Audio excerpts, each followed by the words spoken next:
કુંડામાં વાવેલા હતા।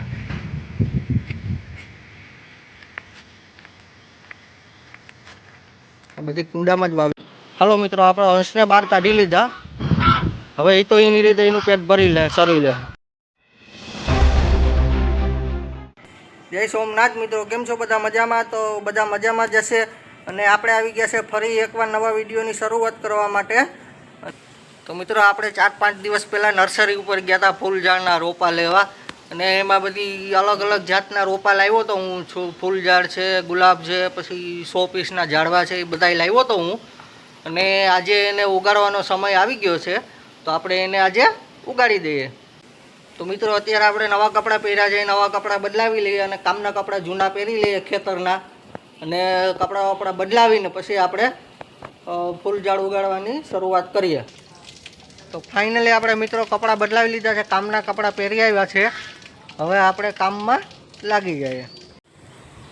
આની પહેલાં પણ મેં ઝાડવા વાવેલા હતા કુંડામાં અલગ અલગ, જો તમે જોઈ શકો છો અલગ અલગ ઝાડવા કુંડામાં વાવેલા જ છે।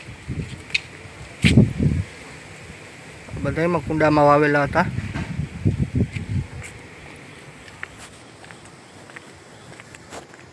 આ બધી કુંડામાં જ વાવેલા છે। કુંડામાં ને કુંડામાં જુઓ કેવડા મોટા થઈ ગયા। તો મિત્રો, આપણે બીજું કામ કર્યા પહેલાં હંસને બહાર કાઢી લઈએ। એટલે હંસ આખો દિવસ ચરે, ખેતરમાં ચરશે એટલે એનું પેટ આખા દિવસમાં ભરાઈ જશે। અને સાંજે 6-6:30 વાગે એને પાછા એના રૂમમાં પૂરી દેવાના। હાલો મિત્રો, આપણે હંસને બહાર કાઢી લીધા। હવે એ તો એની રીતે એનું પેટ ભરી લે, સરી લે। એ સરી લે એટલે સાંજે 6 વાગ્યા પછી પાછા એમાં એના રૂમમાં હતા ત્યાં પૂરી દેવાના। તો મિત્રો, હવે આપણે જઈએ કુંડા લેવા। અને 100 પીસના ઝાડવા આપણે કુંડામાં જ વાવવાના છે। તો 4-5 કુંડા લેતા આવીએ, કારણ કે આપણી પાસે 4-5 જ 100 પીસના ઝાડવા પડ્યા। તો મિત્રો, 4-5 કુંડા છે અને આમાં આપણે 100 પીસના ઝાડવા નાખશું। તો આના માટે આપણે ખેતરમાંથી માટી લેવા જવી પડશે અને બહારથી ખાતરનો ઢગલો પડ્યો, ત્યાંથી એક બાચકું ખાતર લાવવાનું છે। તો પહેલાં આપણે ખાતર લેતા આવીએ અને પછી માટી લઈ લેશું। આ એક કુંડું રહેવા દેવાનું છે, કારણ કે આમાં અલ્પાવેલ લીંબુડી વાવેલી છે। તો આ નાની એવી લીંબુડી છે।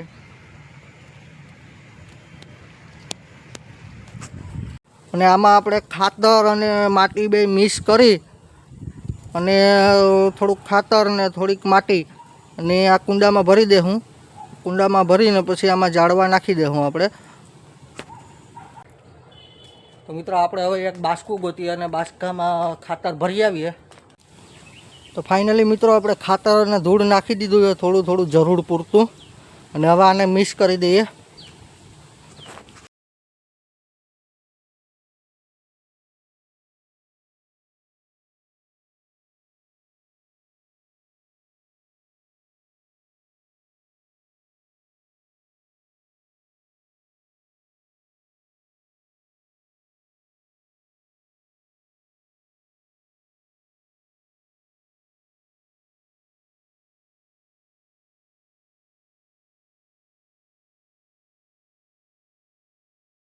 થઈ ગયું છે બરોબર કમ્પ્લીટ।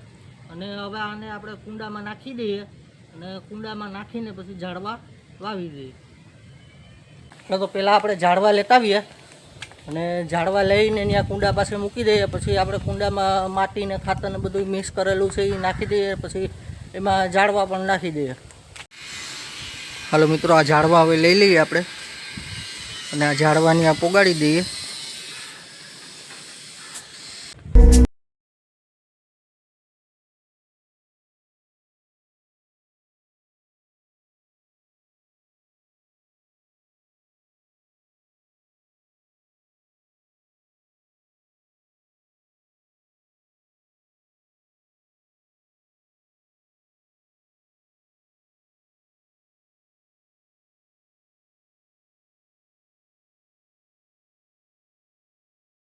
આમાં માટી છે ઝાડવામાં, હવે આપણે તોડી નાખીએ। થેલી પ્લાસ્ટિક જે છે એ તોડી નાખીએ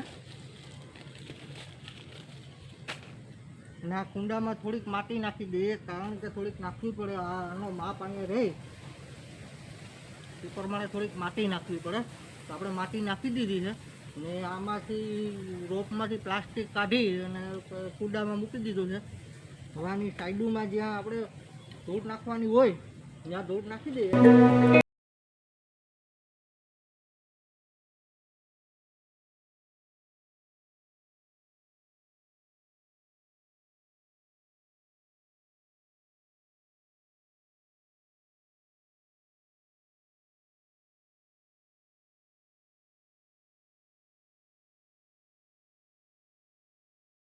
આપણું એક ઝાડવું કમ્પ્લીટ થઈ ગયું. હવે આ રીતે જ 4 ઝાડવા આપણે કુંડામાં કમ્પ્લીટ કરી દઈએ.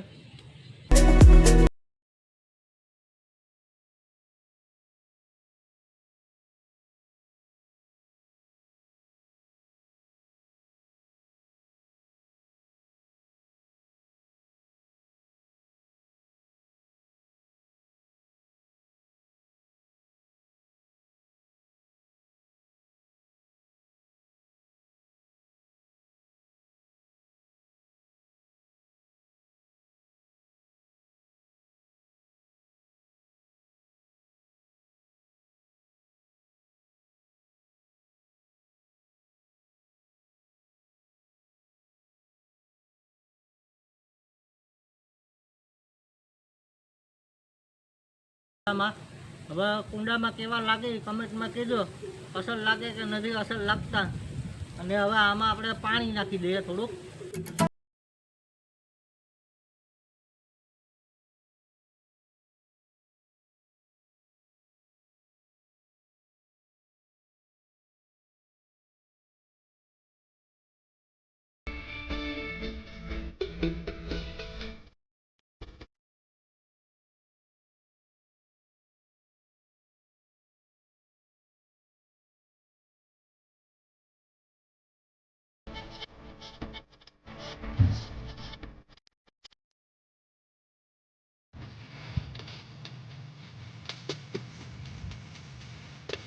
તો ફાઇનલી મિત્રો આપણે ઝાડવા વાવી દીધા છે કુંડામાં.